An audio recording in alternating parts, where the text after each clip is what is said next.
Hey guys, it's Mathel here once again with a video on Last Epoch as the new cycle, I think they call them, league patch, whatever the fuck, just happened a few days ago, and it is a pretty big update to the game as well as a whole new league start thing.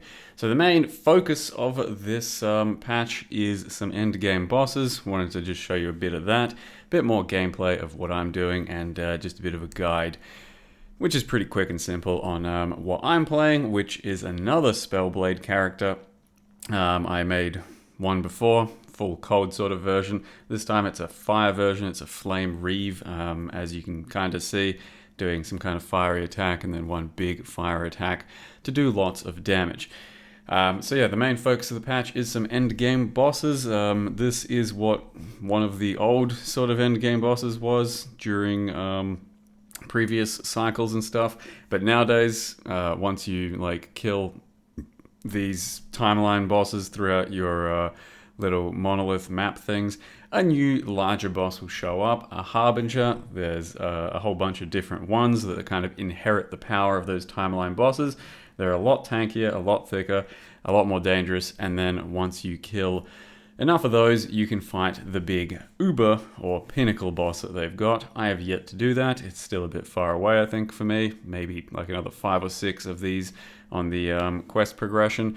But either way, these things are pretty tough, and they are something a bit additional to the game. It feels very similar and reminiscent of when Guardians got added to Path of Exile. Previously, you had map bosses, and yep, they were pretty typically nothing too huge, and then all of a sudden you had tier 16 guardians that were something for you to take on, some meteor enemy that kind of stuck around for a little bit longer, quite a bit more threatening, and yeah, it's definitely something. So that was one of those fights. I'll show you another one in a sec.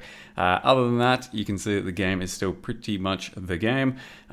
This character here is Flame Reave and Firebrand, so it is based around setting up kind of a big payload. You attack a few times with your Firebrand, which is my right click, and then you press your Flame Reave and it sends out a big AoE wave that crits things for very hard. The game does feel pretty much identical to before. There's just like a big end game boss chase at this point, and aside from that, a bunch of rebalance on some skills. So there'll be a lot more viable skills than before, or at least some that couldn't be viable before now can be. There's also this new mechanic, the Nemesis thing, which is a decent bit of extra power creep. It's just basically the League mechanic where you'll sometimes come across this little item station, interact with it in some form, either add your own unique to it sometimes, and then that can get enhanced, or just interact with what's there already and then potentially enhance that loot that way. It's not a huge mechanic, but it does feel nice to come across, because yeah, it's just a bit of power creep. You can get some pretty nice items out of it, and then it's a bit different to PoE in that it's a new league mechanic, but it's not on every single map. You kind of have to come across it a little bit luckily. So maybe 1 in every 5 maps will have it, and it does feel kind of good to come across it, because yeah, it's not guaranteed. So you come across it, you do the mechanic, feels pretty good. Maybe you get something good out of it. It's some RNG. It's a good system to keep you wanting more, I suppose, and yeah, ultimately you can make some pretty cool items out of it, and that is the only other real big update to this patch, I would say. So there's a big endgame thing, and then there's also the league mechanic. Aside from that, if you were kind of done with Last Epoch before, just because of the monolith system, for example, you're probably still done with it. The monolith system itself hasn't really been reshaped, changed, enhanced upon in any great fashion. So it is probably the biggest shortcoming of the game, I'd say. The end game grind is basically still just doing some monoliths, and then sometimes getting to fight one of these guys, which is a pretty fun little thing, but they do get pretty tough as well, and I can see some issues in the future as they get tougher. They're not super melee friendly, and they do inherit map mods as well, which can be super stupid. So one that enrages at halfway is just crazy, for example. But yeah, it's a little bit of something to do. But aside from that, you still have terrible dungeons. I think they're kind of terrible for the most part, the layouts and stuff. And then you just have monolith grinds. And I know a lot of people's criticism of the game and Endgame is that monoliths are just kind of boring and they burn out on them. For me, this game is still largely about trying builds and trying skills and putting things together. So what I'm doing with all of that doesn't matter too much as long as I'm working towards that goal and having fun with the skills. But I can absolutely understand that if you're not fully into that sort of thing, you just want to play like a good character and then kind of move on, you'll probably still be burning out on the monoliths as it currently stands. The game's going in the right direction, I think. The game's getting some good updates and all that, and we still need more, and there still needs more polish, but I'm still having fun, and happy to probably make a few characters while waiting for the next PoE League. So with that, let me go ahead and show you how to build this Flame Reave Spellblade, just like I did. So here we are, my current character, Spellblade, level 94, Blade, little emote, whatever. It is mostly res capped, sometimes here or there, depends on the gear I put on, or change and, make upgrades and stuff. Poison kind of sucks, Void is not the best. All that said, whatever. We are based around Flame Reave, so that's this skill here. Melee attack releases a wave of flames, and because of the way I'm spec'd, I kind of have an interaction with another skill, and in the end, it's kind of a 1-2 setup. So we've got just Flame Reave over here, as you can see, and then sometimes it's a much bigger Flame Reave. That's because of the way we are spec'd.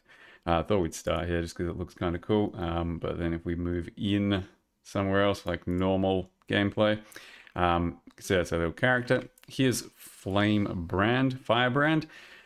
This is the skill that helps me beef up my Flame Reave and then use it in a large capacity.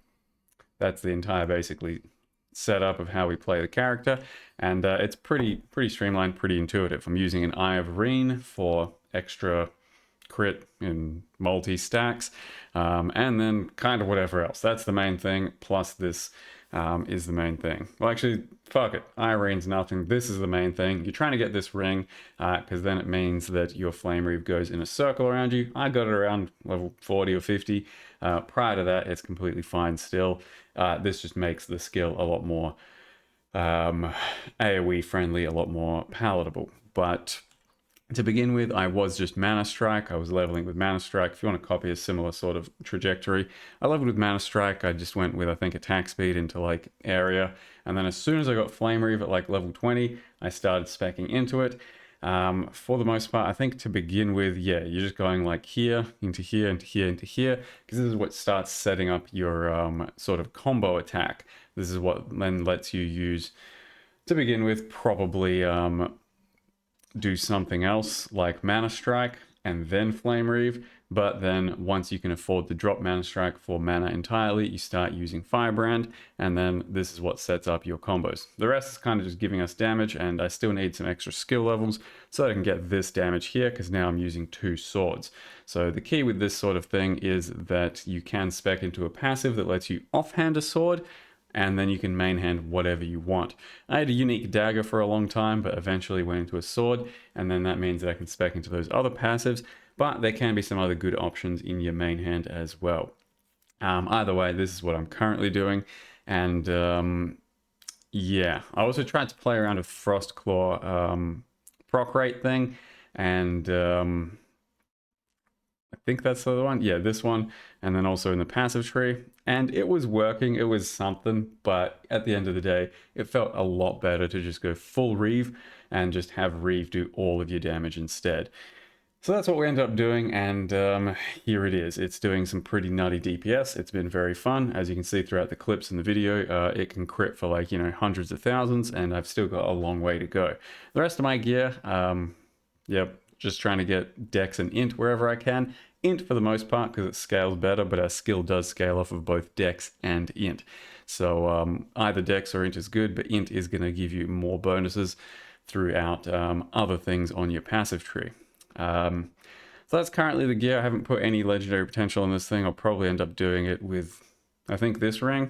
Trying to get attack speed, trying to get int, trying to get some kind of cooldown recovery so that we can blink around a lot quicker, and yeah, some kind of ward thickness as well. And most of our defensiveness and all that sort of stuff comes from the passive tree, so we are like specking into some shit here. Spellblade has a lot of cool stuff, and you can kind of go more ward heavy if you need to. I did have fire aura for some shred before I got some armor shred, fire shred somewhere else, which is I think the blessings. And then I'm going through sorcerer to finish my character off to tick this, and then these 5 points here. We otherwise have our idols are pretty crap at the moment. Probably end up doing something a lot better, like, for example, melee damage with some armor, something like that. And as far as blessings, I'm mostly using crit multi, crit avoidance, the armor shred or the fire shred here, then armor here, and ward per second.